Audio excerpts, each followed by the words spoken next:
কাকো ৰিকুৱেষ্ট নকৰিবা তোমাৰ লগত কথা পাতিবলৈ।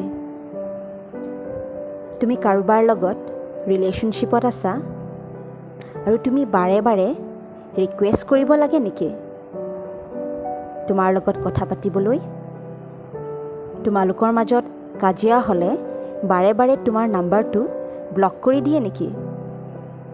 আৰু সদায় তুমি ৰিকুৱেষ্ট খাতিৰ কৰি থাকা নেকি? প্লিজ টক টু মি, মোক ইগন'ৰ নকৰিবা বুলি?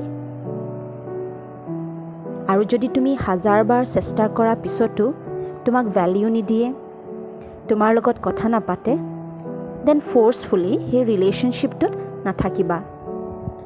তুমি বহুবাৰ ট্ৰাই কৰাৰ পিছতো যদি তোমাক চিৰিয়াছলি নাই লোৱা, তোমাৰ তেওঁৰ লাইফত একো ইম্পৰ্টেঞ্চ নাই, বাৰে বাৰে তোমাক হাৰ্ট কৰি আছে, দেন চিম্পলি মুভ অন। কাৰণ আজি নহয় কালি তেওঁ তোমাক এৰি গুচি যাব। জবৰদস্তি কাৰো লাইফত নোসোমাবা। নিজকে বাৰে বাৰে হাৰ্ট নকৰিবা।